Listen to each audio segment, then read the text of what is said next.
बोलिए शंकर भगवान की। हर हर हर महादेव। आहा, आज नारद जी बड़े प्रसन्न परम पिता ब्रह्मा के द्वारा सती का उत्तम वर्णन सुनकर गदगद हो गए।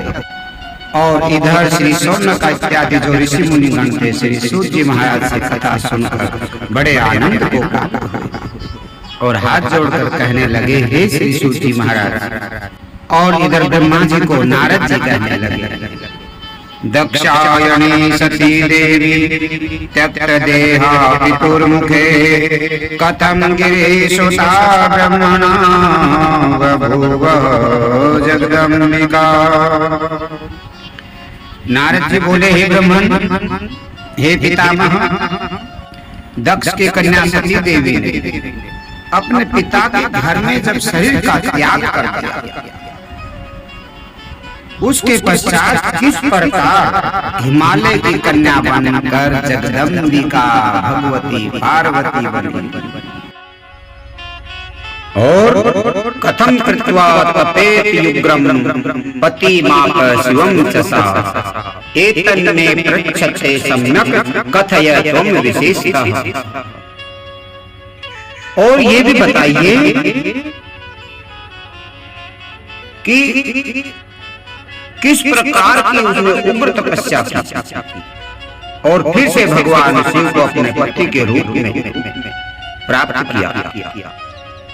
मैं आपसे जानना चाहता हूं, आप ये पूरा वृत्तांत मेरे को कृपा करके सुनाइए। शृणु त्वं मुनि शार्दूलम शिवाचरित्रमुत्तमं पावनम परमं दिव्यम सर्व पाप हरम शुभम। ये सुनकर ब्रह्मा जी बोले, हे मुनि शार्दूल, तुम धन्य हो, तुम सर्वोत्तम परम पावन एवं दिव्य सर्व पापहारी एवं कल्याणकारी पार्वती के चरित्र सुनने की तुम्हारी इच्छा बनी। यदा दक्षायणी देवी हरेण सहित मुदा हिमाचले शुचिक्रीडे लीलया परमेश्वरी। हे नारद, कभी कभी जब दक्ष कन्या अति प्रसन्न होती थी तो भगवान शिव के साथ हिमालय पर्वत पर लीला क्रीड़ा करती। उस समय वात्सल्य भाव से भरी हुई हिमालय प्रिया मैना अपनी संपूर्ण रिद्धि सिद्धियों से ये कहती थी कि ये मेरी बेटी है और ऐसा भाव अपने मन में रखकर उनकी सेवा करती। यदा दक्षायणी दुष्टा नाद्रता स्वतनुं जहो पिता दक्षिण तज्जज्ञे संगता परमेश्वरी। जब सती ने पिता के अपमान से रुष्ट होकर यज्ञ में अपना शरीर छोड़ दिया था तो शरीर छोड़ते समय मन में ये संकल्प लिया कि अगले जन्म में मैं आपकी पुत्री ही बनूंगी और पुनः से भगवान शिव से विवाह करूंगा, शिव को प्राप्त करूंगा। समयं प्राप्त सा देवी सर्वदेव स्तुता पुनः सती त्वक्त तनु कृत्या मेनका तनया भवति। और समय आने पर देवताओं की प्रार्थना से भगवती सती ने मेनका के घर पुत्री के रूप में जन्म लिया। नामना सा पार्वती देवी तपः कृत्वा सदुस्सहं नारदस्योपदेशादि पतिं प्राप्त शिवं पुनः। और सती मैना के यहाँ पर पार्वती के नाम से प्रकट हुई और उन्होंने नारद के उपदेश से कठोर तप करके पुनः से भगवान शिव को पति के रूप में प्राप्त किया।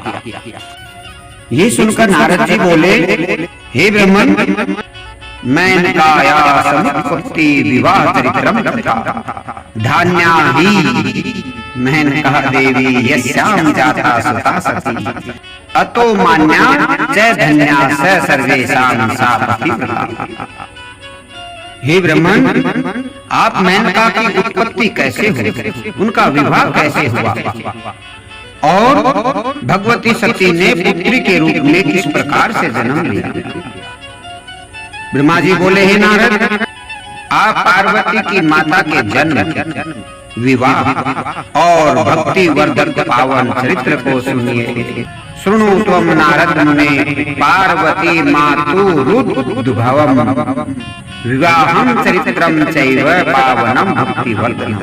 ये चरित्र परम पावन है, अनेकों प्रकार के पापों को नष्ट करने वाला है, इसे तुम ध्यानपूर्वक सुनो।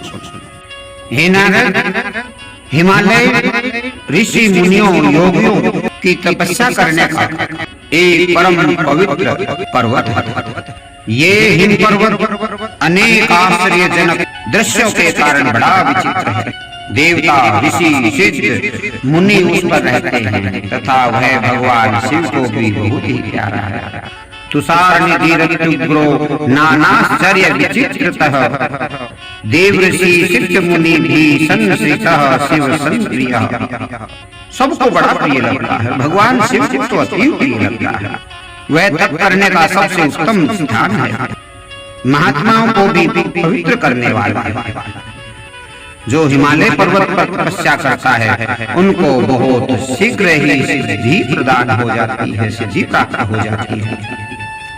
और एक बात, हिम पर्वत अनेक प्रकार की धातुओं की खान है। एक बार हिमवान बड़े आनंद से बैठे थे, अपने कुल तथा धर्म की वृद्धि के लिए विवाह करने का विचार कर रहे थे। हे मुनीश्वर, जब हिमालय पर्वत के मन में विवाह करने की आई, तब देवताओं ने उनके मन के विचार को जान लिया और देवतागण पितरों के पास पहुंचे और हे पितरों, बड़े आनंद की बात है, बड़ी प्रसन्नता की बात है, उसे आप ध्यान से सुनो। जो हम कहने जा रहे हैं उसमें आपका और हमारा सबका ही कल्याण है। हम चाहते हैं कि आप लोगों की मैना नाम की जो ज्येष्ठ कन्या है वो बहुत ही मंगल रूप है, उसका विवाह आप लोग बड़े आनंद के साथ में हिमालय नामक पर्वत से कर दीजिए। अगर आप लोग मैना का विवाह हिमालय से कर देते हैं तो हमको सबको बड़ा लाभ होगा, आप लोगों के तथा देवताओं के दुखों का निवारण होगा। हम पर कोई भी कष्ट आएगा तो हमारी वो रक्षा भी करेंगे। देवताओं की इस बात को सुनकर पितरों ने विचार किया कि हमारी पुत्रियों पर जो साप लगा है वो साप भी मिट जाएगा, साप से मुक्त हो जाएगी। और देवताओं के द्वारा आया प्रस्ताव पितरों ने बड़े आनंद के साथ में स्वीकार कर लिया और बड़े धूमधाम के साथ में पर्वतराज हिमालय से विवाह कर लिया। उसके बाद बड़े आनंदित हुए सभी देवता अपने अपने स्थान पर चले गए। ब्रह्मा, विष्णु, महेश और अनेकों ऋषि भी हिमालय को आशीर्वाद देकर चले गए। और इधर पर्वतराज हिमालय भी अनेक प्रकार के उपहार प्राप्त कर उस प्रिया मैना के साथ विवाह करके अपने घर को आए और बड़े आनंदित हुए। अब हे नारद, तुम मैना की उत्पत्ति किस प्रकार हुई ये श्रवण करो।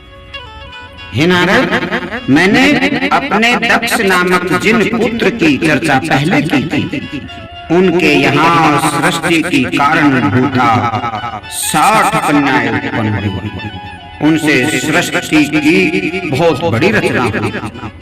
उनमें से उन कन्याओं का विवाह, 60 कन्याओं का विवाह किस किस से हुआ? हे नारद, दक्ष ने स्वधा नाम की कन्या का विवाह पितरों से किया और उस स्वधा से धर्म मूर्ति रूपा सौभाग्यवती 3 कन्याएं उत्पन्न हुई। इन 3 कन्याओं के नाम मैना जो बड़ी थी और जो मझली कन्या थी उसका नाम धन्या था। और छोटी का नाम कलावती था। मैना, धन्या और कलावती, यही तीनों कन्याएं लोक माताओं के नाम से भी प्रसिद्ध हैं। इनके नाम लेने मात्र से मनुष्य सब प्रकार के मनोरथों को पूर्ण कर लेता है। ये जगत को परमानंद देने वाली है।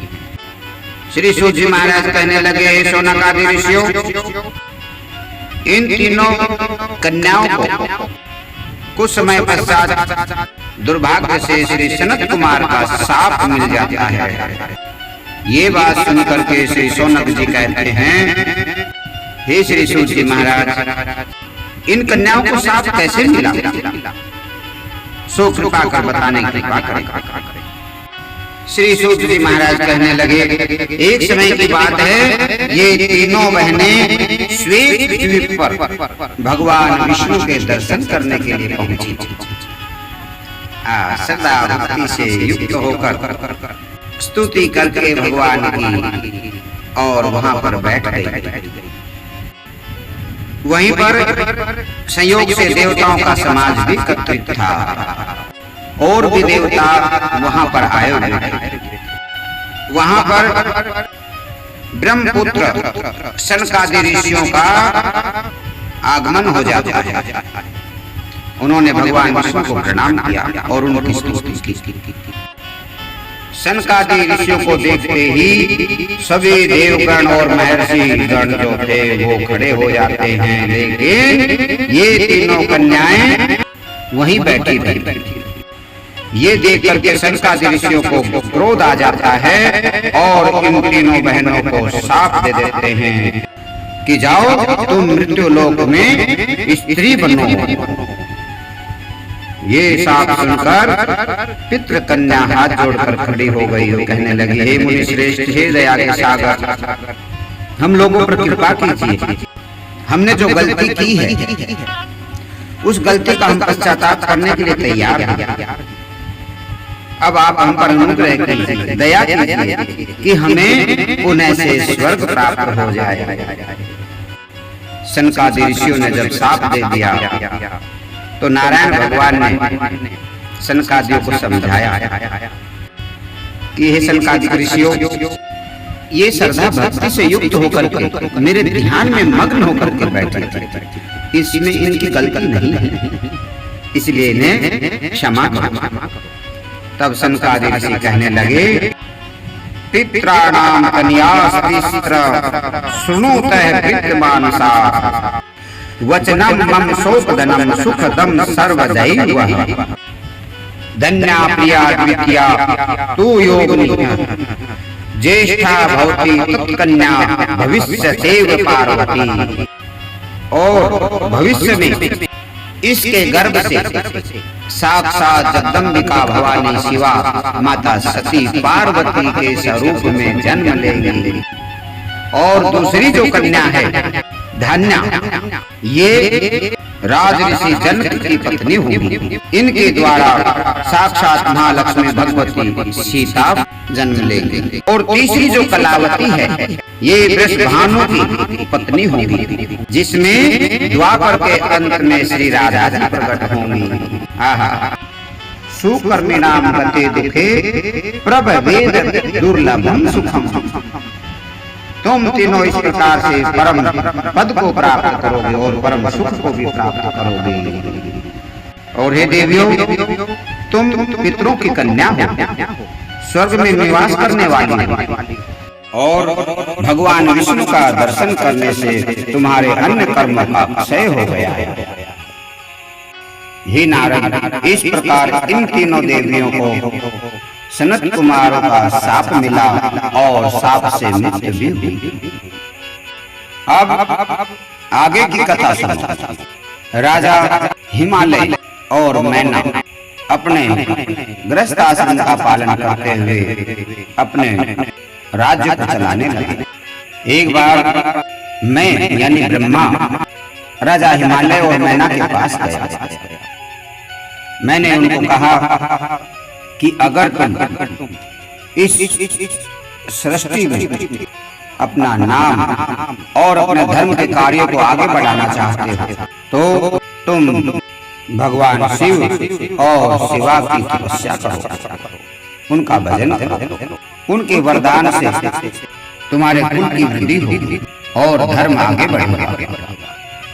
ब्रह्मा जी की बात सुन करके दोनों राजा रानी भगवान शिव और शिवा की आराधना में लग गए। इस प्रकार मैनावती ने 27 वर्ष तक निरंतर माता शिवा की आराधना की, जगदम्बा की आराधना की। वे हर महीने अलग अलग विधान से पूजा करती रही और 27 वर्ष बीत जाने के बाद जगदम्बा भगवती उन पर परम प्रसन्न हुई और अनुग्रह करने के लिए, वरदान देने के लिए उनके सामने प्रकट हो गई। दिव्या वयव संयुक्ता तेजो मंडल मध्यगा उवाच विहसन्ति सा मैना प्रत्यक्षताम्।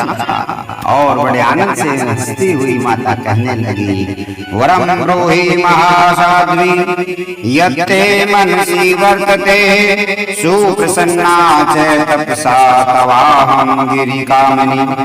हे देवी, हे हिमालय प्रिय, मैं तुम्हारी तपस्या से प्रसन्न हूँ, इसलिए तुम जो वर चाहती हो वह मैं तुम्हें प्रदान करूंगी। तुम्हें क्या चाहिए सो बताओ। तब मैना बोली, हे माता, आप अगर मुझ पर प्रसन्न हैं तो आप मुझे एक वरदान दीजिए। अगर मैं उस वर के योग्य हूँ तो आप मुझे वरदान दीजिए कि मेरे 100 पुत्र हों जो दीर्घजीवी हों, महाबली हों और रिद्धि सिद्धियों से संपन्न हों। और हे माता, देव कार्य की सिद्धि के लिए आप मेरी कन्या बनकर आए और रुद्र को अपना पति बनाकर जगत में अपनी लीला का विस्तार करें। सुता भव मम शिवे देव कार्यार्थमेव हि रुद्रपली भवदता लीला कुरु भवाम्बिके। आप रुद्र भगवान को अपना वर चुने। माता शिवा ने बड़े प्रसन्नता के साथ मैना को वर दे दिया। इस प्रकार मैना के गर्भ से मैनाक नाम का पुत्र हुआ, जिसके उत्पन्न होने पर नगर में महान उत्सव हुआ और अनेकों प्रकार से ब्राह्मणों को दान दिया और आशीर्वाद प्राप्त किया। वह कि 100 पुत्रों में सबसे बलिष्ठ था और उसने समुद्र से भी मित्रता कर। अब आगे माँ भगवती के जन्म की कथा, माँ पार्वती के जन्म की कथा, देवी पार्वती के जन्म की कथा मैं तुम्हें कहता हूँ, सो तुम ध्यान पूर्वक सुनो। वसंत तौ मधौ मासे नवाभ्याम मृगधीष्ण के अर्धरात्रे समुत्पन्ना गंगे वससी मंडला। बसंत ऋतु के चैत्र मास में नवमी के दिन मृगशिरा नक्षत्र में आधी रात के समय मैना के गर्भ से भगवती ऐसे प्रकट हुई जैसे महालक्ष्मी का आविर्भाव हुआ था।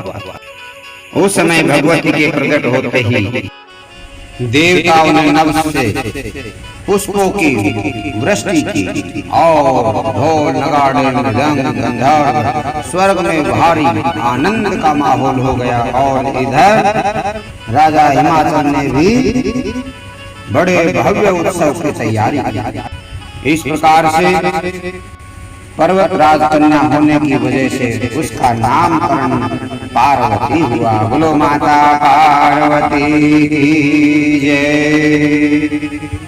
माता आद्य शक्ति ने अवतार लिया है, जन्म लिया है, ये जानकर नारद मुनि राजा हिमालय से मिलने के लिए पहुंचते हैं।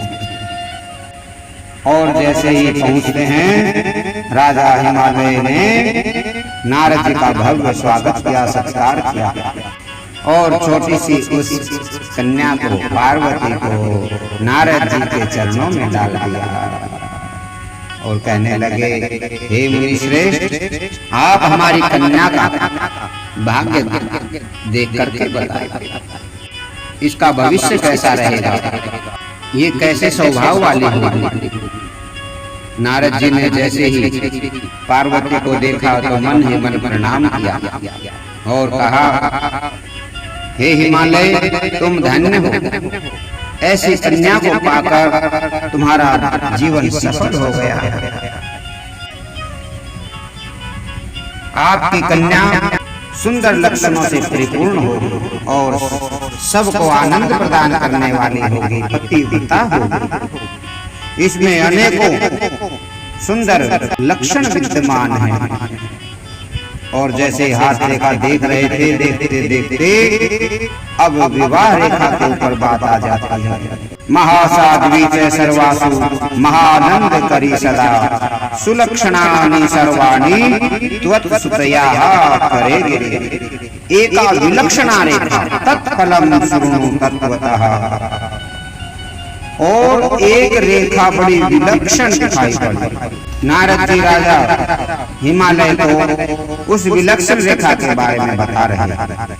हे राजा दक्ष, इस कन्या का जो पति होगा वो योगी नग्नो गुणोकामी मातृतात विवर्जितः अमानो शिवेशश्च पति रम्याः किलेतिसः। इसका पति योगी, नग्न, निर्गुण, निष्काम तथा माता पिता से रहित और मान सम्मान से भी रहित, और उसका वेश भी अमंगलकारी होगा। उस संसार में किसी भी चीज में उसकी आसक्ति नहीं होगी। वो एक महायोगी राज होंगे। हे नारद, तुम्हारी इस बात को सुनकर राजा हिमालय बड़े दुखी हुए और कहने लगे, आपकी बात मिथ्या नहीं हो सकती, फिर भी अगर कोई उपाय हो तो आप हमें कृपा करके बतलाइए। ब्रह्मा जी बोले, हे नारद, जब राजा हिमालय ने तुम्हारे से विनय की तब तुमने कहा था कि हिमान, मेरी बात सत्य है, इसमें तनिक भी संदेह नहीं। और जो इस भाग्य रेखा में जिस प्रकार के गुण इसके पति में लिखे हैं वे सर्व गुण भगवान महादेव में हैं, भगवान शिव में।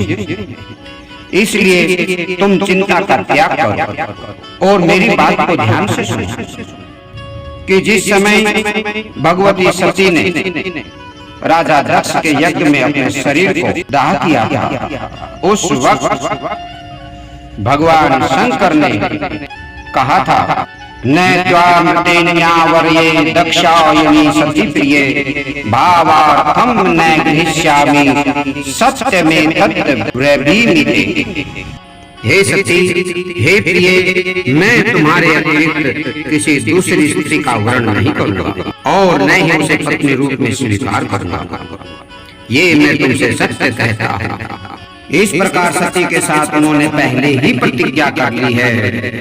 अब आप ही बताइए, भगवान शिव सती के आत्मदाह होने के बाद में भला कैसे किसी और को स्वीकार करेंगे। और पार्वती ने भी भगवान शिव को साक्षी मानकर प्रतिज्ञा की कि मैं भी अगले जन्म में आपको ही प्राप्त करूंगी। हे राजा हिमालय, ये तुम्हारा और मैना का परम सौभाग्य है कि वही भगवती सती आपके यहाँ पार्वती के नाम से जन्म लेकर के आई है। इसलिए आप उन्हें भगवान शिव की भक्ति में लगाएं, जिससे अपने पूर्व जन्म में लिए हुए संकल्प को पूर्ण कर सके।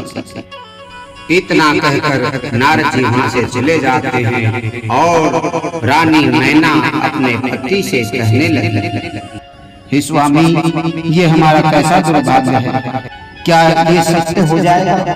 इस प्रकार से चिंता करते हुए देखकर राजा हिमान ने, राजा हिमालय ने अपनी प्रिय पत्नी मैना को समझाने लगे कि हे प्रिय, इसके सौभाग्य में जो अमंगलता की रेखा लिखी है वो भगवान शिव के सानिध्य से मंगलमय हो जाएगी।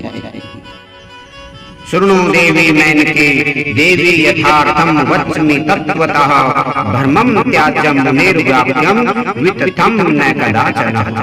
हे देवी मेनके, मैं तुम्हें सत्य कहता हूँ, आप भ्रम को छोड़िए, क्योंकि नारद मुनि की बात असत्य नहीं हो सकती।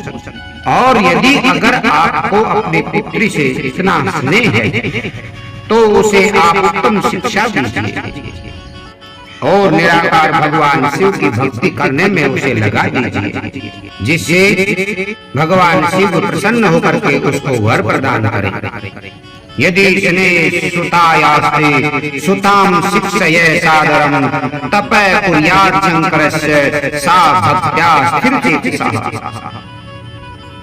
आप उसे भगवान शिव की भक्ति में लगा दीजिए और भगवान शिव की भक्ति करने से अमंगल भी मंगलमय हो जाता है। अमंगलानि सर्वाणि मंगलानि सदाशिवे तस्मात् सुताम शिव प्राप्ते तपः से शिक्षय द्रुतम्।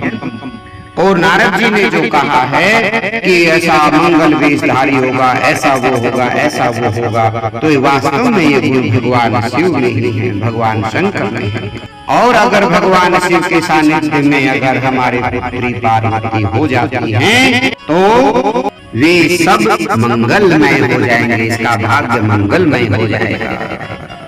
इस प्रकार अपनी पत्नी मैना को राजा हिमालय समझाते हैं, लेकिन मैना इस बात का पालन नहीं कर पाई और पुत्री के स्नेह में उसको भगवान नारायण की और इत्यादि सब व्रत पूजा के लिए तो कहे, लेकिन भगवान शिव का जब नाम आए तब बोले नहीं नहीं नहीं, भगवान शिव को पूजा नहीं करनी है। भगवान शिव के लिए आपको जो है तुम तो नारायण की पूजा करो, उसकी पूजा करो, ये करो, वो करो, हवन करो, पूजा करो, जैसे और भी अनेकों जैसे अपने घर में हो जाते हैं, उस चीज से बचाना है, शंकर भगवान से बचाना है, उसका नाम नहीं। एक समय की बात है, पार्वती सो रही और सोते सोते पार्वती को एक सौपन आया। उस सौपन को वो अपनी माँ से कह रहे हैं, मातः सुनो महाप्राज्ञे दत्तने मुहूर्तके रात्रौ दृष्टो मया सौपन स्तम वदामि कृपा। हे माँ, मेरे को रात्रि के ब्रह्म मुहूर्त में एक सौपन आया, मैं उसे बताती हूँ, आप कृपा कर मेरे को उसे समझाएं। बोले क्या सौपन आया? विप्रश्चैव तपसी मां सदयः प्रीतिपूर्वकम उपदेश सुतपः कर्तुम मातः शिवस्य वै। और उन्होंने कहा कि तुम भगवान शिव की तपस्या करो, भगवान शिव का व्रत करो। और जैसे ही उन्होंने मेरे को कहा, मेरी आंख खुल जाती है। ब्रह्मा जी बोले, हे नारद, ये सुनकर मेनका ने अपने पति को ये बात समझाई और पुत्री के देखे हुए सोपन का वर्णन किया। तब हिमालय समझाते हैं कि हे प्रिय, मैंने भी रात्रि के अंतिम पहर में एक सोपन को देखा है, उसे मैं तुम्हें सुनाता हूँ, उसे भी तुम ध्यानपूर्वक सुनो। एकस तपस्वी परमो नारदोक्त वरांगधृत परोपकंठम सुप्रीत्या तपः कर्तुम समागत। हे देवी, जिस प्रकार का नारद जी ने पार्वती के लिए वर बताया था, उसी प्रकार का एक योगी नग्न अवस्था वाला मेरे सोपन में मेरे नगर में आया। तब मैं भी बड़ी प्रसन्नता के साथ अपनी पुत्री पार्वती को लेकर के वहां गया और मेरे को किसी ने बताया कि यही तो हैं तुम्हारी पुत्री पार्वती के वर। मैंने उन तपस्वी की सेवा के लिए अपनी पुत्री को समझा करके और उनसे प्रार्थना की कि वे इसे स्वीकार करें। मैंने उन तपस्वी को अपनी पुत्री पार्वती को सौंप दिया और कहा कि मेरी पुत्री की सेवा को स्वीकार करें, लेकिन उन्होंने स्वीकार नहीं किया। सेवार्थं तस्य तनयामुपदिश्य तपस्विनः तम वै प्रार्थितवामश्याम तदांगी चकार सह, और उन्होंने उसे स्वीकार करने से मना कर दिया। भगवान शिव कहने लगे कि मैं तपस्वी हूँ, योगी हूँ और जंगल में वास करता हूँ। तुम्हारी पुत्री को मैं यहाँ कैसे रखूंगा और कैसे इसकी रक्षा करूंगा? स्त्री भजन में बाधक होती है, इसलिए मैं इसको यहाँ नहीं रखूंगा। ये सुनकर पार्वती को आवेश आ गया और भगवान शिव से अभूत विवाद सुमहान सांख्य वेदांत सम्मता ततस्त दाज्ञया संस्थिता चित्रसुता ममा। सांख्य और वेदांत की बड़ी बड़ी बातें करने लगे और वहां विवाद से और भगवान शिव पार्वती के इस प्रकार सांख्य और वेदांत का सुनकर के मौन हो जाते हैं। और मैंने पार्वती के कहने से पार्वती को वहीं पर छोड़ दिया और उनकी सेवा में लग गई। हे देवी, मैंने ऐसे सौपन को देखा है और तुम्हें भी बता दिया। हे प्रिय, अब कुछ समय सौपन के फल की हमें प्रतीक्षा करनी चाहिए, इसी में सबका भला है, यही उत्तम है। और अब हमें इस पर किसी प्रकार की चर्चा नहीं करनी चाहिए। तब ब्रह्मा जी बोले, हे मुनीश्वर, ये कहकर वे गिरिराज था मैना शुद्ध चित्त हो सोपन की प्रतीक्षा करने लगे। इस तरह काफी समय बीत गया। शिव जी सती के विरह में अत्यंत व्याकुल होकर सर्वत्र घूमते हुए गणों के साथ हिमालय पर्वत पर ही तपस्या करने के लिए आ गए। वहाँ तप करने लगे। देव योग से पता चल गया कि भगवान महादेव हिमालय पर्वत पर ही तपस्या कर रहे हैं। जब पार्वती ने सुना कि भगवान महादेव हमारे इस पर्वत पर तपस्या के लिए आए हुए हैं, तभी पार्वती अपनी दो सखियों को साथ लेकर भगवान शिव की सेवा करने के लिए पहुंच जाती और अनेकों प्रकार से भगवान की तपस्या करते हुए सेवा कर रही है। और देवता लोग भी माता पार्वती का साहस बंधा रहे, जिससे भगवान शिव जल्दी प्रसन्न होकर के शादी कर सके। श्री शौनक आदि ऋषि पूछते हैं, सूर्य महाराज, हम जानना चाहते हैं कि देवता लोग भगवान शिव और पार्वती की शादी कराने में इतने उत्सुक क्यों हैं? क्या कारण है जो देवता लोग इतने परेशान हैं कि जल्दी से भगवान शादी कर ले? श्री सूर्य जी महाराज कहने लगे, शौनक जी, ब्रह्मा जी कहने लगे, नारद जी, तारकासुर नाम का एक राक्षस, उसने इस ब्रह्मांड के अंदर आतंक मचा रखा है।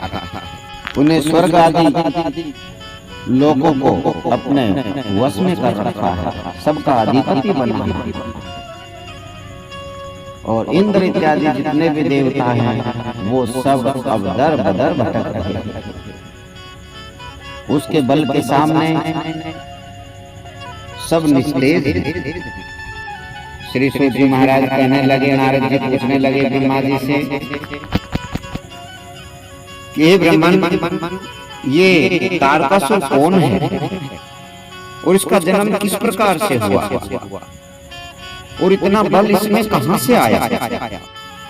तब श्री सूर्य जी महाराज शौनक आदि ऋषियों को बतलाते हैं और इधर नंदीश्वर महाराज सनत कुमार को बतला रहे हैं और ब्रह्मा जी अपने पुत्र नारद को ये बतला रहे हैं। आज हम सबको भी ये सौभाग्य प्राप्त हो रहा है कि श्री शिव महापुराण के माध्यम से हमें जानने को मिलेगा।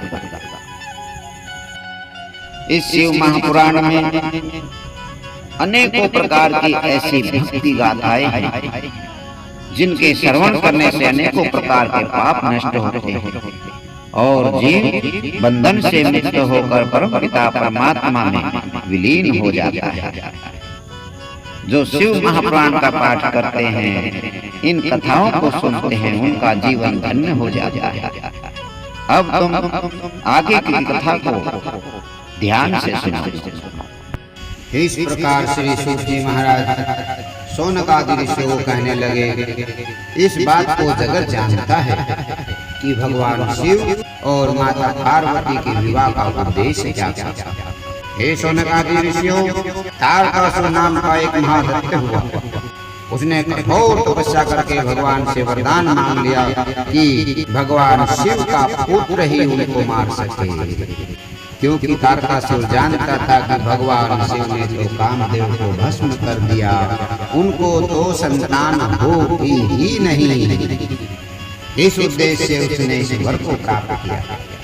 जैसे ही भगवान शिव और पार्वती का विवाह हुआ तो अपने वादे के अनुसार भगवान ने कामदेव को पुनर्जीवन दान दिया और समय के अनुसार बड़ी विचित्रता से कार्तिकेय का जन्म हुआ और कार्तिकेय ने तारकासुर को मारकर स्वर्गलोक इंद्र को वापस कराया और जगत को भयभीत किया। बोलो शंकर भगवान की जय, बोलो माता पार्वती की जय, बोले कार्तिक स्वामी महाराज की जय। हर हर महादेव। आज तारकासुर को मारकर सभी देवता बड़े प्रसन्न हैं और कार्तिक स्वामी की बड़े विनम्र भाव से प्रार्थना करते हैं। ये सुनकर श्री सूत जी महाराज से शौनक आदि पूछते हैं, शौनक ऋषि पूछते हैं कि हे महाराज सूत जी महाराज, ये तारकासुर कौन था? इसकी उत्पत्ति कैसे हुई? सो कृपा करके हमें बतलाएं। और नारद जी भी ब्रह्मा जी से ये बात पूछ रहे हैं। नारद जी कहते हैं, हे ब्रह्मन, ये तारकासुर कौन था जिसने देवताओं को पीड़ित किया? यह किसका पुत्र था? कस्य पुत्रस्य वै ब्रह्मी कथां च शिवाश्रया। तब ब्रह्मा जी कहने लगे, हे नारद जी, मम पुत्रो मारीचिर्यः कश्यपस्य तस्य चात्मजः त्रयोदशमितास्तस्य स्त्रियो दक्षसुताश्चयः। हे नारद, मेरे पुत्र जो मारीची हुए उनके पुत्र कश्यप हुए, उनको दक्ष ने अपनी 13 कन्याएं प्रदान की। कश्यप जी को दक्ष जी ने 13 कन्याएं दी, 13 कन्याओं से विवाह करवाया। इसमें सबसे बड़ी जो कश्यप जी की पत्नी हुई उसका नाम दिति था। उसने हिरण्याकश्यप तथा हिरण्याक्ष नाम के 2 पुत्र उत्पन्न किए। भगवान विष्णु ने नरसिंह और 12 रूप धारण कर उन दोनों का वध किया। ये दोनों ही देवताओं को महान दुख देने वाले थे, इसलिए भगवान नारायण ने इनका वध कर दिया और देवताओं को निर्भय किया। जिससे अत्यंत दुखी होकर कश्यप ऋषि की शरण में गई। उसने उनकी सेवा की और पुनः से गर्भ धारण किया और नियम पूर्वक रहने लगे। जब इंद्र को इस बात का पता चला कि दिति ने फिर से गर्भ धारण किया है, तो अपना रूप बदलकर दिति की सेवा में लग गया और समय पाकर उसके गर्भ में प्रविष्ट होकर गर्भ में गर्भस्थ शिशु के टुकड़े टुकड़े कर डाले। लेकिन दिति नियम के अनुसार चल रही थी, मर्यादाओं के अनुसार चल रही थी, इसलिए उसके गर्भ में वे टुकड़े टुकड़े करने के बाद भी मरे नहीं। देवयोग से सोती हुई उस दिति के गर्भ से 49 पुत्र होकर बाहर निकले। जितने इंद्र ने बदले की भावना से टुकड़े किए उस गर्भस्थ शिशु के, उतने ही बालक दिति के हो गए। देवा आसन सुतास्ते चै नाम तो मरुतो खिला। वे ही पुत्र मरुदगण हुए जो देवता हो गए और इंद्र के साथ ने अपना भ्राता मानकर स्वर्ग को चले गए। अपने कर्म से अनुतप्त हो दिति फिर से अपने पति कश्यप की सेवा में लग गई और उसी सेवा भाव से उसने ऋषि को प्रसन्न कर लिया, यानी अपने पति को प्रसन्न कर लिया और कश्यप जी कहने लगे, तपय कुरु शुचिर भूत्वा ब्राह्मणाश्चयुतं समा चेद भविष्यति तत्पूर्वं भविता ते सुतस्तदा। हे भद्रे, हे दिति, यदि तू पवित्र होकर ब्रह्मा के 10 सहस्र वर्ष पर्यंत यानी 10,000 वर्ष पर्यंत तपस्या करो तो तेरे गर्भ से पुनः महापराक्रमी पुत्र का जन्म हो सकता है। मैं तपस्या करनी पड़ी। जब ये बात कश्यप ऋषि ने दिति को कही तो दिति ने 10,000 वर्ष तक कठोर तप किया और उस तप के प्रभाव से वज्रांग नाम का एक सुप्रसिद्ध महापराक्रमी पुत्र हुआ। इसको जीत पाना असंभव था। वज्रांग महाप्रतापी और अत्यंत बलिष्ठ था। वज्रांग ने अपनी माता की आज्ञा से इंद्र को पकड़ लिया और उनको दंड दिया। बाकी जो देवता थे वज्रांग ने दंडित किया। इंद्र आदि देवताओं की दुर्दशा देखकर दिति बड़ी प्रसन्न हुई। दिति सुखमती वाप दृष्ट्वा शक्रादि दुर्दशाम अमरा अपि सुप्राध्या जगमूर्खम स्वकर्मतः। देवताओं की दुर्दशा को देखकर दिति बड़ी प्रसन्न हुई और सोचने लगी, देवता अपने कर्म फल को भोग रहे हैं। ब्रह्मा जी बोले, हे नारद, जब मैंने देवताओं को अत्यंत दुखी देखा तब मैं कश्यप ऋषि के पास गया और कश्यप ऋषि से मैंने देवताओं और वज्रांग के बीच में सुलह कराने की बात कही, जिससे कश्यप ऋषि मेरे साथ चल पड़े और वज्रांग को समझाया और देवताओं को छुड़वाया। वज्रांग बोला, हे इंद्र, तू महान स्वार्थी एवं दुष्ट है। इंद्रो दुष्ट प्रजाघाती मातुर में स्वार्थ साधकः सैफलम प्राप्यवान् स्वराज्यम ही करो। हे इंद्र, तू बड़ा स्वार्थी और दुष्ट है। तुमने मेरी माता की संतानों को नष्ट किया था, इसलिए तेरे को तुम्हारे कर्मों का फल मिला है। अब तुम निर्मल भाव से स्वर्ग में रहकर अपने राज्य का पालन कर। वज्रांग ब्रह्मा जी को कहने लगे, हे ब्रह्मन, ये सारा कार्य मैंने अपनी माता की आज्ञा से किया है। इस संसार के वैभव से, इसके रंगमंच से मेरा कोई प्रयोजन नहीं है। हे ब्रह्मदेव, अगर आप मुझ पर प्रसन्न हैं तो आप इस संसार की समस्त संपदा मेरे से ले लीजिए, लेकिन आप मेरे को तत्व का ज्ञान दीजिए, तत्व का सार बताइए, जिससे मैं निर्विकार प्रसन्न तथा नित्य आनंद में निवास करूं। हे नारद, वज्रांग की ये बात सुनकर मैंने कहा, हे वज्रांग, सात्विक भाव का नाम ही तत्व सार है। मैंने उस पर प्रसन्न हो सुंदर स्त्री का निर्माण किया। वारांगीनां तां दत्त्वा तस्मै दिति सुताय वै अयां स्वधाम सुप्रीतः कश्यपस्य पिता विच। और उस वारांगी नाम की स्त्री को मैंने वज्रांग को प्रदान कर दिया और प्रसन्नता के साथ में कश्यप के साथ अपने स्थान को चला गया और वज्रांग अपने पिता कश्यप के साथ अपने स्थान को चला गया। तत्व ज्ञान होने के कारण वज्रांग में सात्विक भाव का उदय हो गया और उसका आसुरी भाव खत्म हो गया। सब प्रकार के वैर विरोध को त्याग कर सुख पूर्वक रहने लगा। देवी वज्रांगी अपने पति वज्रांग की सेवा में एकाग्रचित्त होकर रहने लगी। एक दिन वज्रांग ने अपनी पत्नी से कहा, हे प्रिय, तुम क्या चाहती हो? वज्रांगी ने कहा, हे स्वामी, मुझे एक ऐसा महाबली पुत्र दो जो त्रिलोकी को जीतने वाला तथा इंद्र को दारुण दुख देने वाला हो।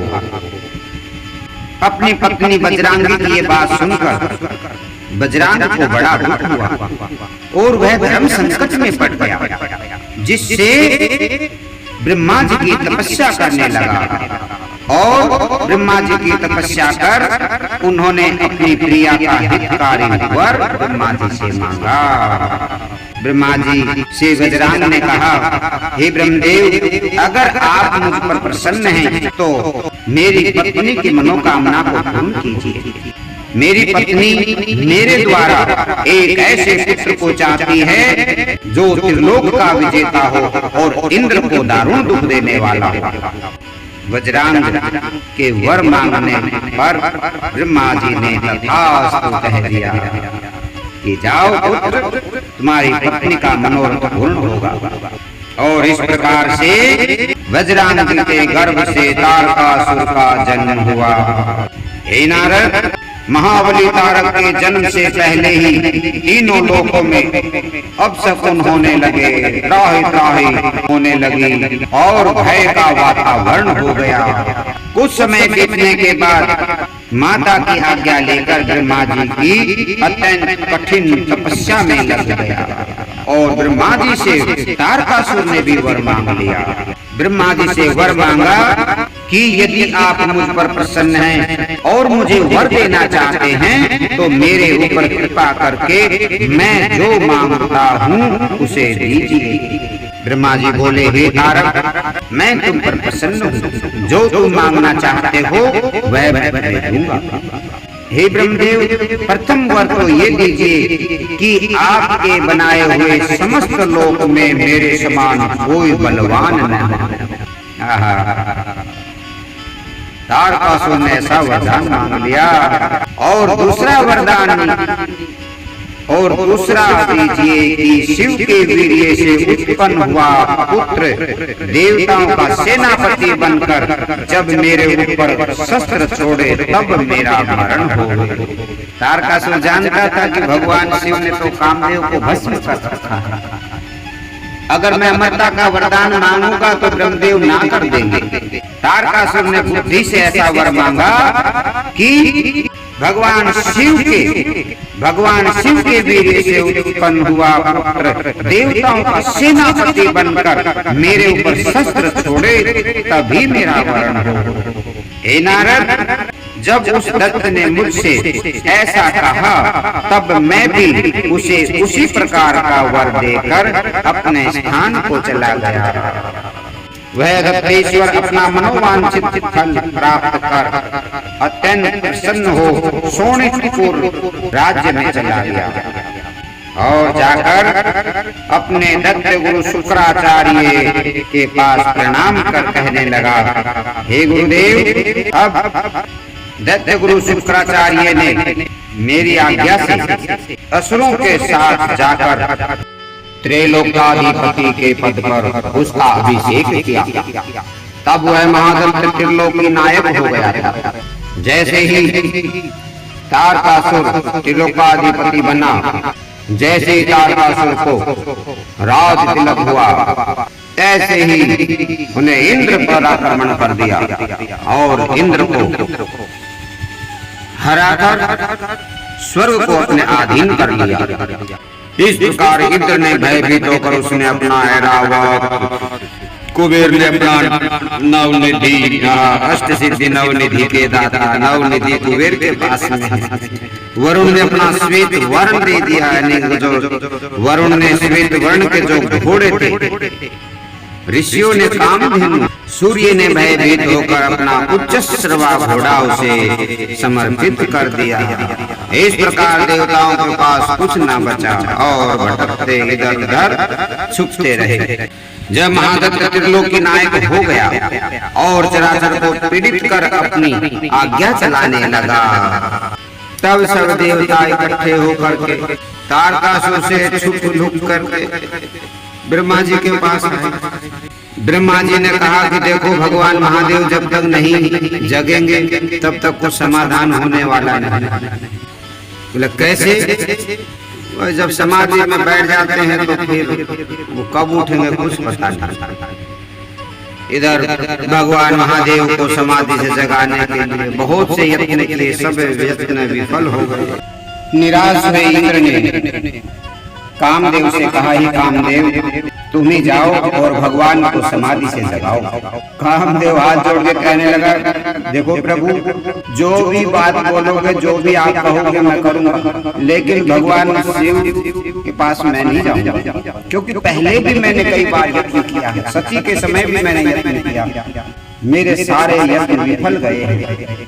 अब मेरे अंदर इतना साहस नहीं जो मैं भगवान के सामने चला जाऊंगा।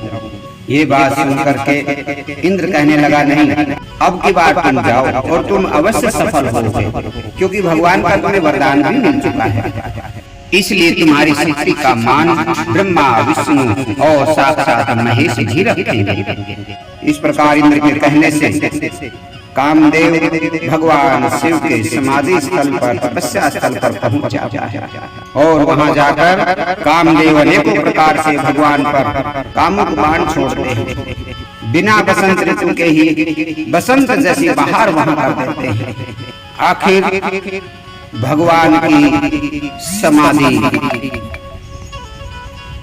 अनायास भगवान की समाधि, जब कामदेव बाण पर बाण छोड़े जा रहा था, तब अनायास ही भगवान की समाधि खुल जाती है और जैसे ही भगवान आंखें खोल करके देखते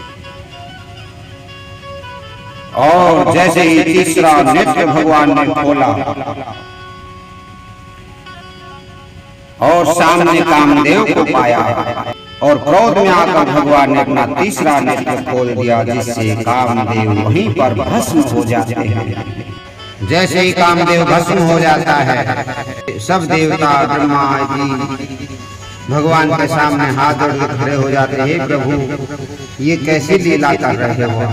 तब शिव जी बोले, हे देवताओं एवं ऋषियों, मेरी बात आदर से आप लोग सुनो। देवास ऋषयः सर्वे मद्वस्य शृणु तदात मत्कोपेन च यज्जातम तथा नान्यथा भवेत्। मेरे क्रोध से जो कुछ हो गया है वो सब ठीक ही हुआ है, वह कभी गलत हो ही नहीं सकता। और इस कामदेव का उद्धार कब होगा वो भी तुम सब ध्यान से सुनो। अनंगस्तावदेव स्यात् कामो रतिपति प्रभुः यावच्चावतरे कृष्णो घरण्याम रुक्मणीपति। जब भगवान श्री कृष्ण धरा पर जन्म लेंगे, तब रुक्मणी के गर्भ से प्रद्युम्न नाम का पुत्र पैदा होगा। उस पुत्र को संभ्रासुर नाम का एक दैत्य राक्षस राजा, जो भगवान श्री कृष्ण से वैर रखते हैं, वो संभ्रासुर छोटे से बालक प्रद्युम्न को हरण करके ले जाएगा और समुद्र में फेंक देगा। समुद्र में फेंकने के बाद समुद्र में उस बालक को एक मछली निगल जाएगी। कुछ मछुआरों के माध्यम से वो मछली राजा संभ्रासुर के यहाँ पर पहुंच जाएगी और संभ्रासुर उसको अपने राजमहल में, जहाँ भोजन की व्यवस्था रहती थी, वहाँ पर भेज देते हैं।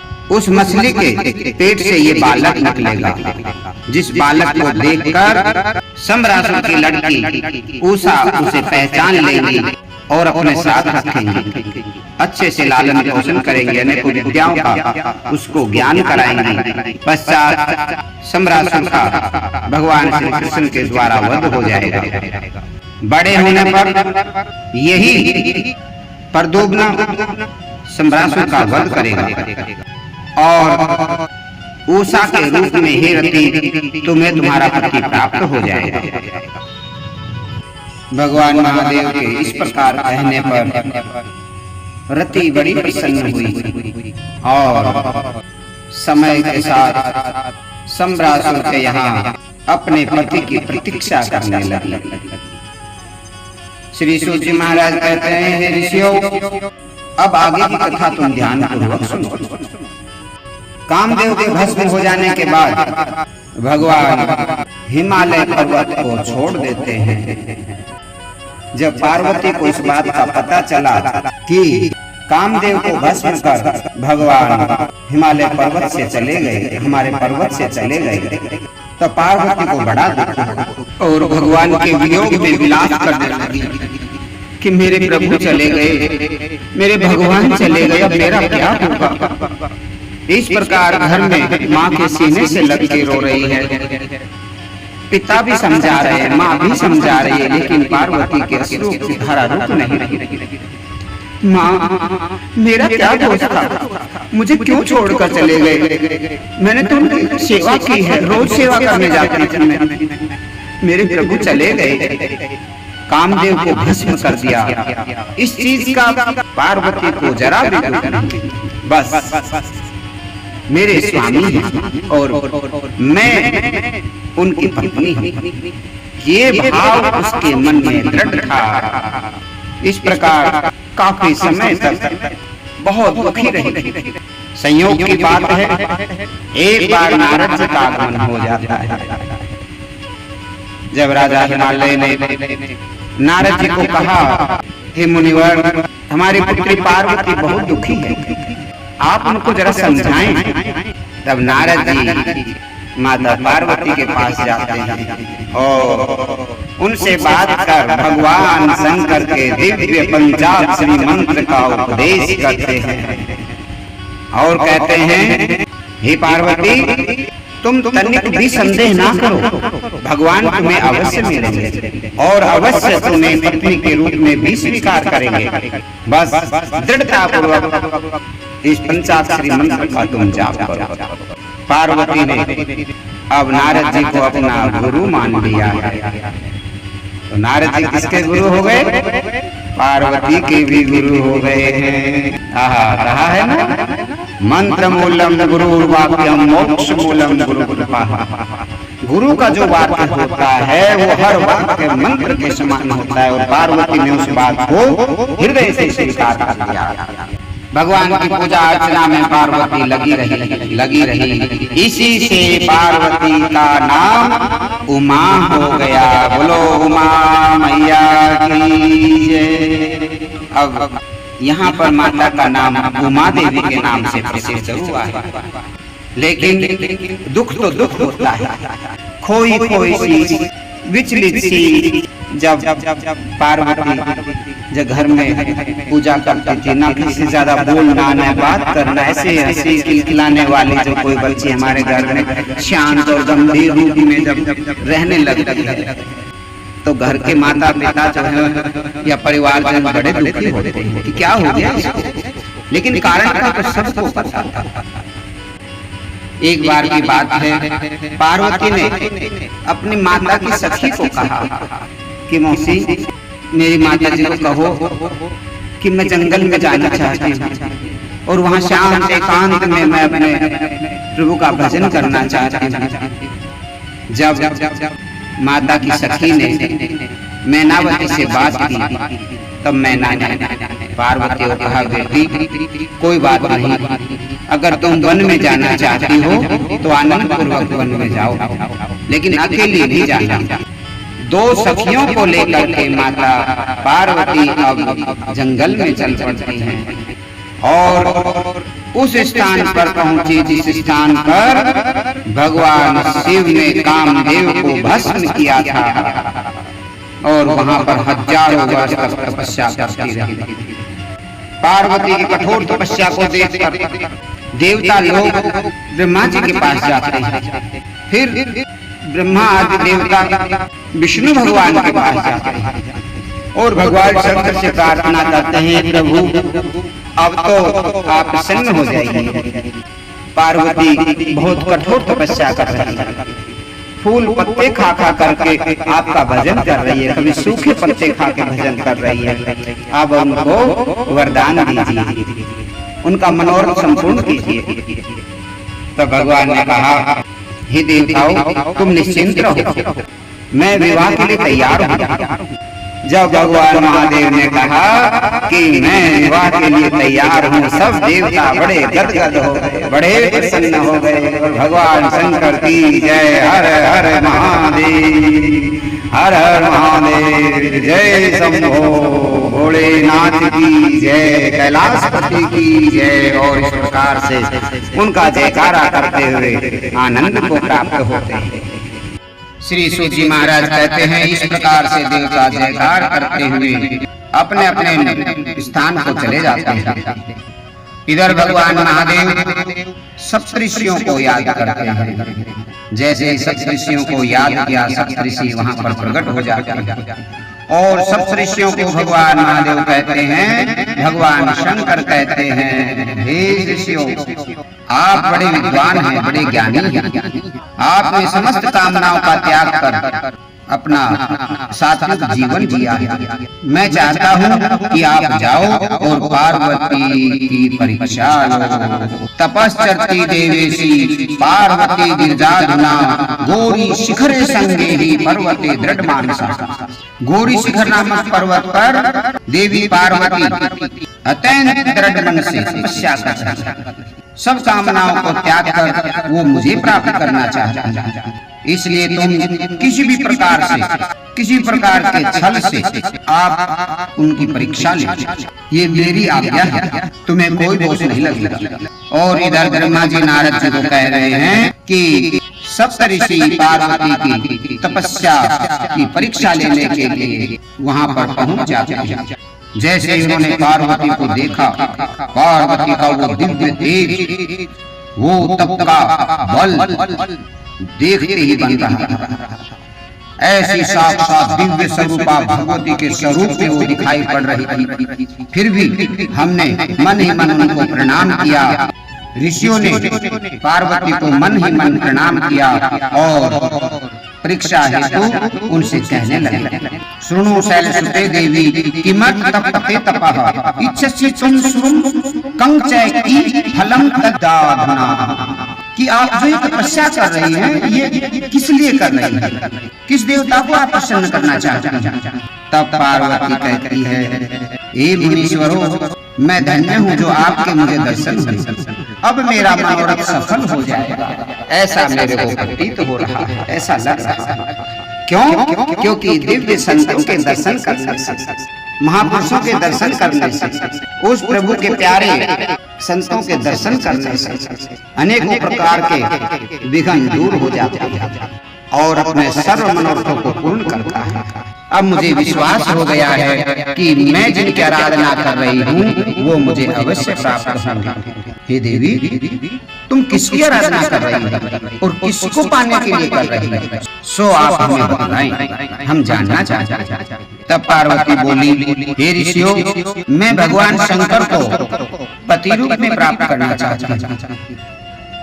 मेरा जीवन उन्हीं का है और वो कामदेव को भस्म करने के बाद इस स्थान को छोड़कर चले गए हैं। अब मैं इसलिए दुखी हूँ कि वो कब आएंगे और कब मुझे स्वीकार करेंगे।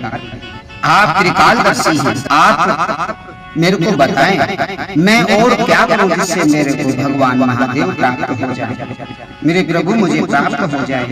इस प्रकार कहकर पार्वती मौन हो जाती है और उसकी आंखों में अश्रु गिरने लग जाते हैं। ऋषियों ने जब उनकी भाव भरी वाणी सुनी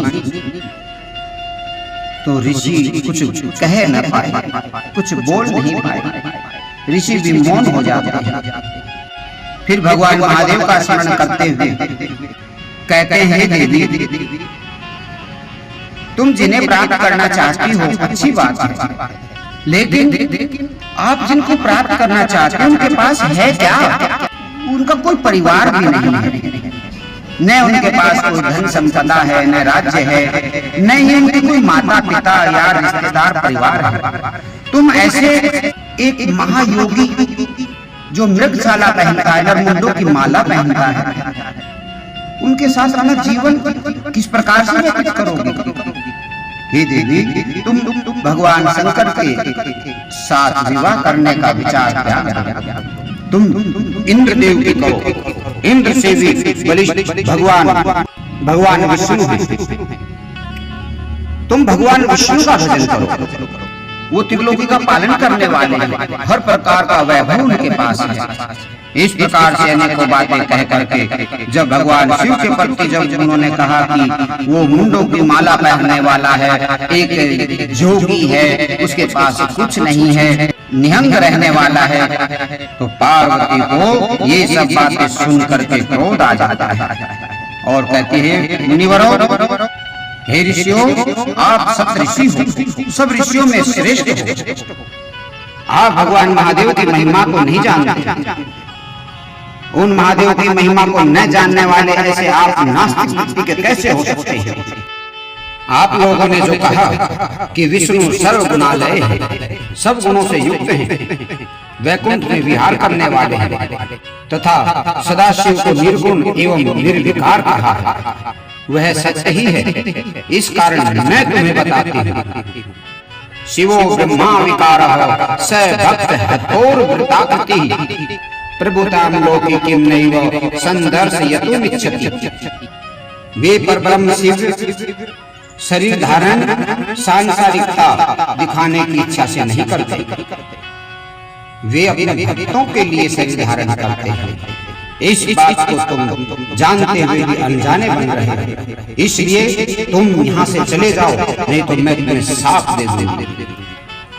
ये बात सुनकर सब ऋषि घबरा गए और वहां से धीरे से निकलने में अपनी भलाई समझी और जाकर भगवान महादेव को बताया कि हे महादेव, माता पार्वती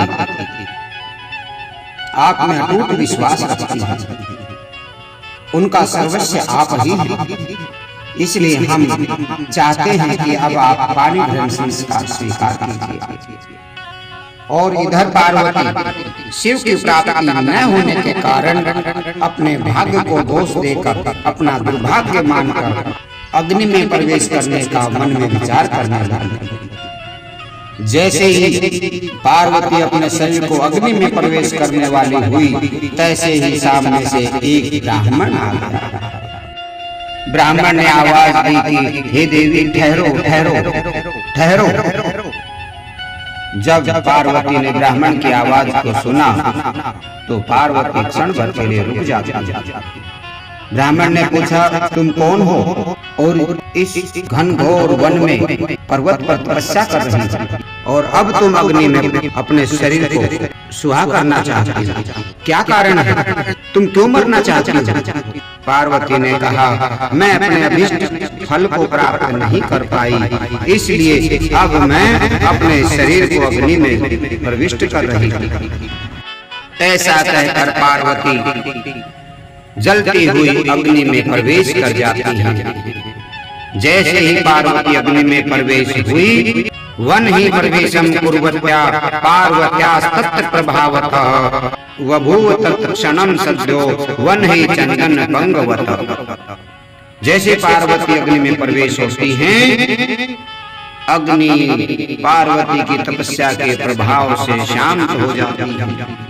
जहाँ अग्नि से गर्मी निकलनी चाहिए, वहाँ उल्टा हो गया, शीतलता निकल, अग्नि शीतल हो गई। कुछ समय के पश्चात पार्वती अग्नि से बाहर आती है। क्षणम तदंतरे स्थित्वा उत्पतन्ति दिव्यम द्विजः पुनः प्रपच्छ सहसा विहसनम सुतनु शिवः।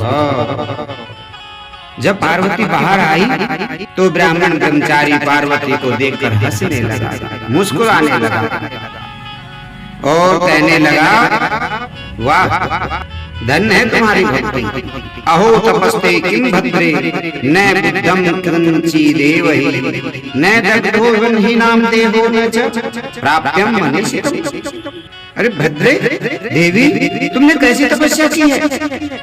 मुझे तो तुम्हारी तपस्या का कोई प्रभाव नहीं दिखाई पड़ रहा, इसी से तेरा शरीर भी भस्म नहीं हुआ, और जिस धारणा को तुम, जो भी तुम्हारी धारणा है तुम लेकर के बैठी हो, वो कैसे प्राप्त हो जाएगी? जब अग्निदेव ने तुम्हारी नहीं सुनी तो तुम्हारी तपस्या, तुम्हारा जो मनोरथ है वो कैसे पूर्ण हो जाएगा?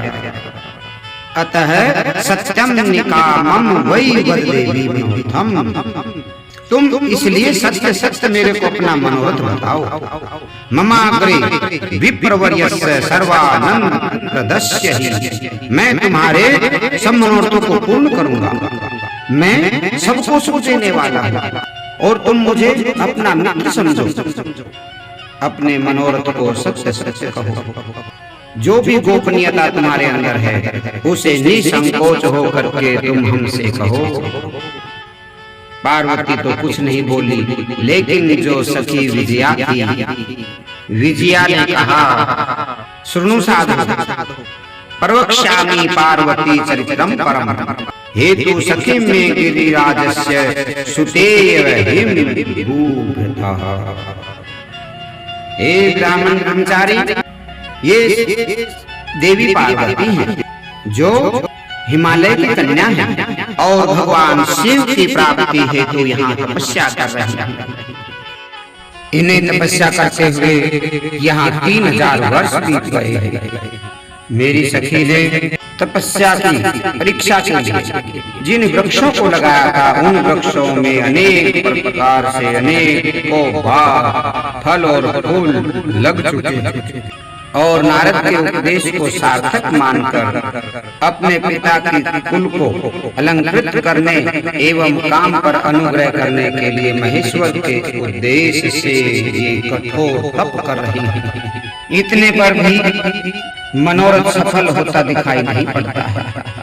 आपने मेरी सखी का जो मनोरथ पूछा, मैंने प्रेम से आपको बताया है। अब आप इस विषय में और क्या जानना चाहते हैं? जब विजया ने उस ब्राह्मण ब्रह्मचारी को ये बात बताई तो ब्रह्मचारी जानता है कि देखो, तुमने जो कहा है वो संभवतः सत्य हो, लेकिन अगर तुम्हारी सखी अपने मुख से ये बात बोले कि मैं शिव को पति रूप में चाहती हूँ तो मैं मान जाऊंगा। क्या बता तुम्हारी बात और हो और ये अपने मन में कुछ इनके और थोड़ा बहुत चल रहा हो। तब पार्वती ने ब्राह्मण को कहा, हे ब्राह्मण देवता, आप कोई मेरे को साधारण ब्राह्मण प्रतीत नहीं होते। मेरी सखी ने जो कहा है उसमें तनिक भी झूठ नहीं है। मैंने मन क्रम वचन से शिव को ही पति भाव से वर्ण किया है। ये बात मैं सत्य कहती हूँ और मैं ये भी जानती हूँ कि शिव जी अत्यंत दुर्लभ है। वे मुझे किस प्रकार से प्राप्त होंगे, पर क्या करूँ, मन मानता नहीं। इसलिए शिव की प्राप्ति के लिए मैं उत्कंठा से यह तप कर रही हूँ। ऐसा कहकर गिरजा चुप हो जाती है और आंखों से अश्रुओं की धारा गिरने लग जाती है। जब पार्वती की ये बात सुनी तो ब्रह्मचारी जी अधीर हो गए, लेकिन फिर से अपने को संभालते हुए कहने लगे, तुम्हारे मुख कमल की सारी बातें जानकर अब मैं यहाँ से जाना चाहता हूँ। अब मैं नहीं चाहता कि तुम्हारे सामने थोड़ी देर भी ठहरूं। तुम्हारी जैसी इच्छा हो तुम वैसा करो। अभी भी तुम मेरे को स्पष्ट रूप से कुछ बता नहीं रही। जब ब्रह्मचारी जाने की बात कहने लगा तभी पार्वती ने उन्हें प्रणाम किया और बोली, हे विप्रेंद्र, तुम क्यों जाते हो? ठहरो, मेरे हित की बात कहो। जब पार्वती ने उसे ऐसा कहा तब वह दंडधारी ब्राह्मण होकर कहने लगा, जानाम्यहं महादेवं सर्वथा गुरु धर्मतः, प्रवदामि यथार्थं हि सावधानतया शृणु। अगर तुम भक्ति पूर्वक मेरे को बैठाकर अगर तुम सुनना चाहती हो तो मैं सारा वृतांत कहूंगा जिससे तुम्हारा कल्याण होगा। पार्वती जी बड़ी प्रसन्न हुई और बोले, महाराज आप बैठिए, और एक शिला के ऊपर ब्राह्मण को बैठा दिया। आसन पर बैठने के बाद ब्राह्मण बोला, मैं गुरु महाराज की कृपा से महादेव को अच्छी तरह से जानता हूँ। जो बात यथार्थ है उसे कहता हूँ, उसे तुम सावधान होकर सुनो। हे देवी, वृषध्वजो महादेवो भस्म दग्धो जटाधरः व्याघ्र चर्मांबरम धर संवितो गजकृतिना। महादेव बैल की सवारी करते हैं, भस्म जटा तथा व्याघ्र धारण करते हैं और हाथी का चर्म ओढ़ते हैं। और नहीं, मोटे ठाड़े हाथी का चर्म ओढ़ते हैं। वे कपाल धारण करते हैं, कपालधारी सर्पोधई सर्व गोत्रोसु वेष्टितः दिग्धो भक्ष भक्षो विरूपाक्षो विभीषण। वे कपाल धारण करते हैं तथा संपूर्ण शरीर में सर्प लपेटे रहते हैं, विष पीने वाले हैं, अभक्ष भक्षण करने वाले हैं। और दूसरी बात, सबके दो दो आंखें होती हैं और देवी उनको तो तीन तीन आंखें हैं, इसलिए उनको विरूपाक्ष कहते हैं और महाभयंकर लगते हैं। अव्यक्त जन्मानाम सत्संग्रह भोग विवर्जितः दिगंबरो दशभुजो भूत प्रेतान्वितः सदा। और इतना ही नहीं, उनके तो जन्म का भी किसी को पता नहीं है कि वो कहाँ के हैं, कौन उनकी माँ है, बाप है। और गृहस्थ इत्यादि इन सब बातों से तो सर्वथा रहित हैं, दिगंबर रहते हैं, 10 भुजाओं वाले हैं और भूत प्रेतान्वितः सदा। और भूत सदा उनके पास में निवास करते, भूतों में है। और ऐसे पुरुष को तुम पति बनाना चाहते हो? ऐसा क्या है उनमें, क्या देखा तुमने? देवी आपको पता है, मैंने एक पूर्व काल में एक महाभयंकर चरित्र सुना है। यदि तुम्हें उसे सुनने की इच्छा हो तो मैं तुमसे कहूं। पार्वती कहने लगी, बताओ महाराज। अरे तुम्हें पता है, पहले दक्ष की कन्या सती के साथ में उनका विवाह हुआ था। ऐसे ही उसने भी भगवान शिव का तप करके वर्त रूप में भगवान शिव को प्राप्त किया था, पति रूप में प्राप्त किया था। उनके साथ उन्होंने जैसा व्यवहार किया, ये बात तो तुम भी जानती हो। कपाली जायति सती दक्षेण परिवर्जितः यज्ञ भाग प्रदानाय शंभुश्चापि विवर्जितः। दक्ष ने स्वयं अपनी कन्या को इसलिए नहीं बुलाया था कि वो कपाली है, बागंबरधारी है, मुंडों की माला पहनता है, और यज्ञ में शिव जी को भाग भी नहीं दिया था। इस अपमान से अत्यंत क्रुद्ध हुई सती ने अपना प्राण त्याग कर दिया और इस प्रकार खिन्न होकर उसने शिव जी को छोड़ दिया। शिव जी ने जब उसको आने से रोका और पिता ने आपको निमंत्रण भी नहीं दिया, इस प्रकार कहने को बातें और घटा बढ़ा करके बोल रहे हैं, जानते हो, इसीलिए लोग जल के उन्होंने अपने आप को आत्मदाह किया था। इसलिए तो उन्होंने आत्मदाह किया था। तुम स्वर्ण की मुद्रा देकर उनके बदले में 5 क्यों ग्रहण कर रही हो? तुम्हारा शरीर स्वर्णमय है, सुंदर है, तुम अद्भुत कांति वाली हो और तुम उस कांच को अपना शरीर सौंपना चाहती हो, अपना जीवन सौंपना चाहती हो। अरे कहाँ सुंदर चंदन और कहाँ कीचड़ में पड़ी हुई लकड़ी। ये सब बातें तुम्हारे मुख से अच्छी नहीं लगती। सूर्य का तेज छोड़कर जुगनू का प्रकाश तुम क्यों चाहती हो? रेशमी वस्त्र को छोड़कर चरम क्यों पहनना चाहती हो? घर में रहना छोड़कर वन में क्यों निवास करना चाहती हो? हे देवेशी, हे सुंदरी, रतन निधि छोड़कर लोहे की इच्छा कौन करता है? तुम इंद्रादि देवों को छोड़कर तुम शिव में मन लगा रहे हो, ये उचित नहीं है। ये आपकी सोच नहीं हो सकती। आपको जरूर किसी ने बताया है। हाँ, अरे वो बता रही थी आपकी सखी विजया कि नारद जी आए थे। नारद जी ने आपको उपदेश दिया और उन्होंने कह दिया कि शिव आपके होंगे, शिव के बारे में दुनिया भर की बातें बता दी। और तुमने उनकी बात को सच मान लिया। अरे देवी, उसने तो बहुत घरों में आग लगाई है। वो जहाँ गया है, नारद जी जहाँ पहुंचे हैं, वहाँ उन्होंने बस विनाश ही किया है। तुम्हारी बुद्धि को भी वही भ्रमित करके गए, वो जादू मंत्र छोड़ गए तुम्हारे ऊपर, इसलिए तुम उसे भूल जाओ और ऐसे सुंदर दिव्य और किसी राजसी देवता के साथ में विवाह करो। भोलेनाथ सर्पों की माला धारण करने वाले, और दूसरी बात देखो, उनके सिर पे गंगा जी भी हैं। अब बताइए तुम कहां से सुख पाओ? तुम्हें सुख देने के लिए वाद्य, ढोल, नगाड़े, मृदंग ये सब कहां से आएंगे? उनके पास तो सिर्फ डमरू है, उसको सुनते रहना, ढमक ढमक ढमक ढमक ढमक ढमक सुनते रहना। इसलिए देवी, तुम मेरी बात को मानो। जो परमात्मा ने जो बुद्धि दी है उसका प्रयोग करो।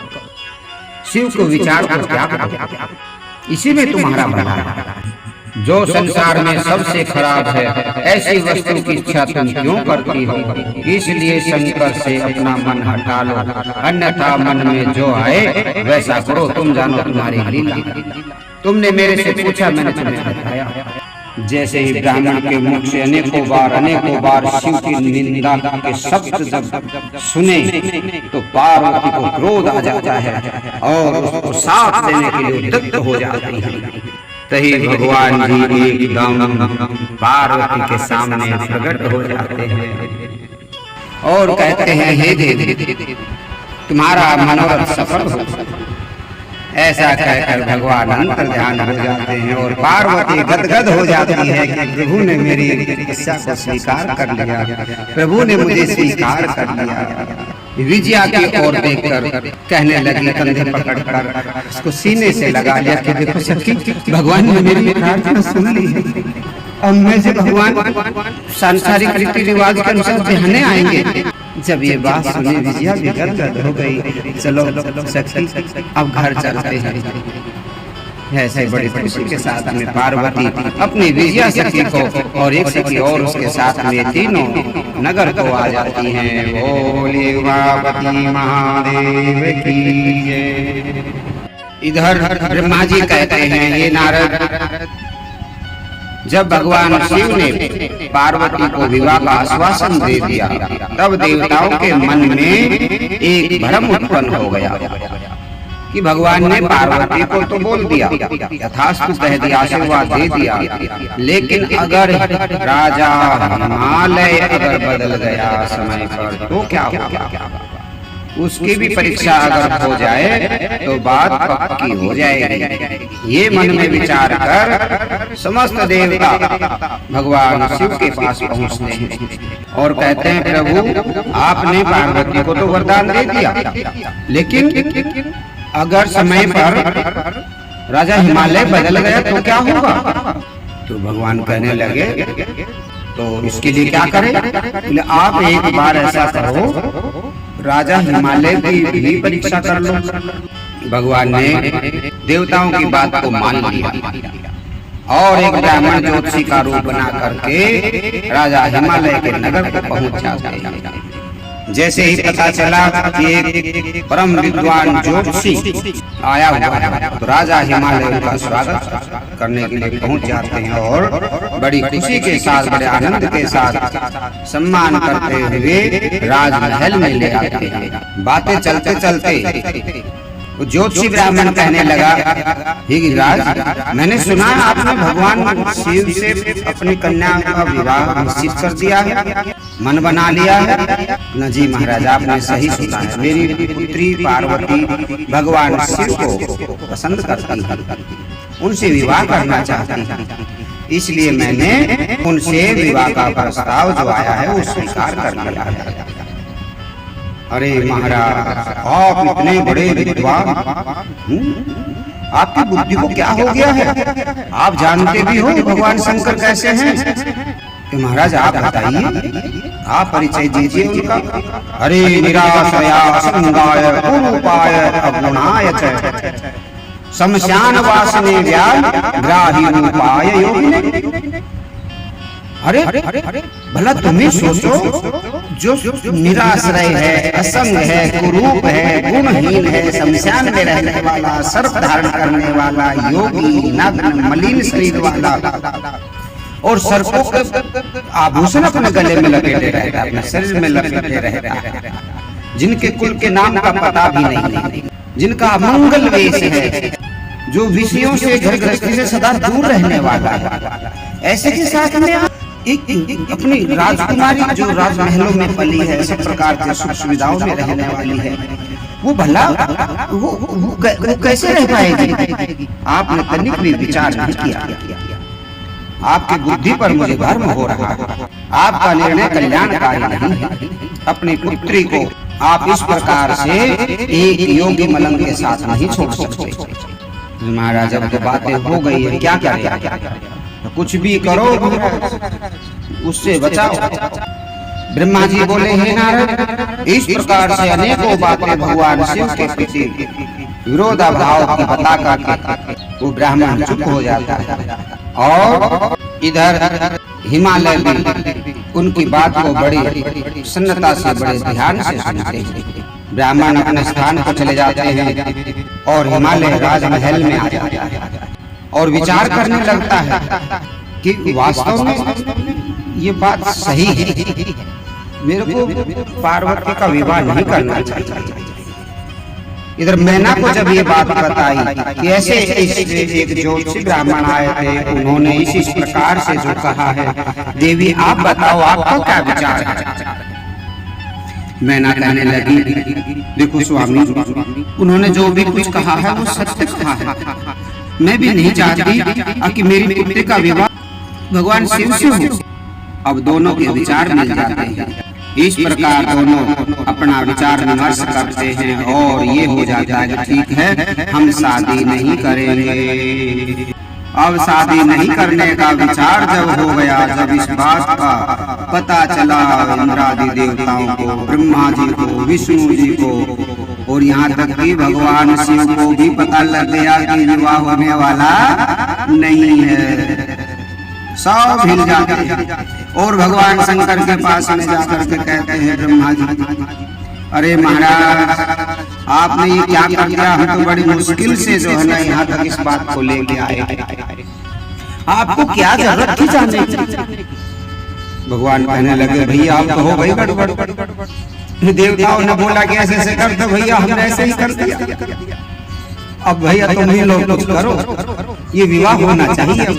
भगवान शंकर बड़े परेशान हैं कि भैया ने अपने हाथ से ही अपने पैरों में कुल्हाड़ी मार लिया। अब ब्रह्मा जी जाते हैं और प्रजापति को समझाते हैं और इधर सप्तऋषियों में से श्री वशिष्ठ जी महाराज अरुंधति को लेकर के जाते हैं साथ में। अरुंधति मैना को समझाती है और वशिष्ठ जी महाराज राजा हिमालय को समझाते हैं। बहुत समय पश्चात जब बातें होती रही और भगवान शिव की महिमा को जब बताया, सत्य चरित्र को सुनाया और भी अनेकों प्रकार की बातें जब हुई, तब मैना ने अरुंधति की बात को स्वीकार कर लिया। हिमालय वशिष्ठ के वचनों से भी सहमत हो जाते हैं और भगवान शिव से शादी के लिए तैयार हो जाते हैं। सब देवता ब्रह्मा इत्यादि सब बड़े प्रसन्न हैं कि आज भगवान का विवाह निश्चित हो जाएगा। इधर ब्रह्मा जी हिमालय के पास पहुंचते हैं और विवाह का दिन निश्चित करते हैं। कुछ समय पश्चात ब्रह्मा जी का भी आगमन हो जाता है और वशिष्ठ आदि जो ऋषिगण थे, ब्रह्मा जी थे, सबने विवाह का समय निश्चित करने का मन बनाया और राजा हिमालय को कहने लगे, हे राजन, एक सप्ताह बीतने के बाद एक उत्तम योग आता है जो सर्वथा दुर्लभ है। उस शुभ लग्न में लगन का मालिक स्वयं अपने घर में स्थित है और चंद्रमा भी बुध के साथ स्थित रहेगा। चंद्रमा रोहिणी से युक्त होगा, इसलिए चंद्र तथा तारागणों का उत्तम योग भी है। और मार्गशीर्ष का महीना होगा, सर्वदोष वर्जित चंद्रवार होगा। इसलिए इससे उत्तम मुहूर्त अन्य कोई हो ही नहीं सकता। आज भगवान के विवाह की तिथि निश्चित हो जाती है। इस प्रकार भगवान सज धज करके सभी देवताओं के साथ में बारात लेकर के आ रहे हैं। भूतों ने सोचा चलो हम भी चले। भूत प्रेत देवगण यक्ष पिशाच किन्नर सर्प बिच्छू सब भगवान के बाराती बन गए। जब नगर में आए, जब देखा कि ये भूतों की टोली, अरे बाप रे, सब डर डर के भागने लगे। मैना को पता चला कि ऐसे ऐसे बारात नहीं है, ये तो कोई यमदूतों की टोली है। बड़े बड़े राक्षस जैसे बड़े बड़े भूत इसमें हैं। मैना घबरा कर, अरे बाप रे, मैंने क्या कर दिया। मैना ने विवाह करने से अपनी पुत्री का मना कर दिया। इधर पुत्री ने समझाया, पार्वती ने समझाया और भी सबने समझाया। मैना ने बड़ी खुशी के साथ में स्वागत किया है और भगवान का विवाह इस प्रकार अनेकों प्रकार की बातें होते होते संपूर्ण हो जाता है। बोले शंकर भगवान की जय।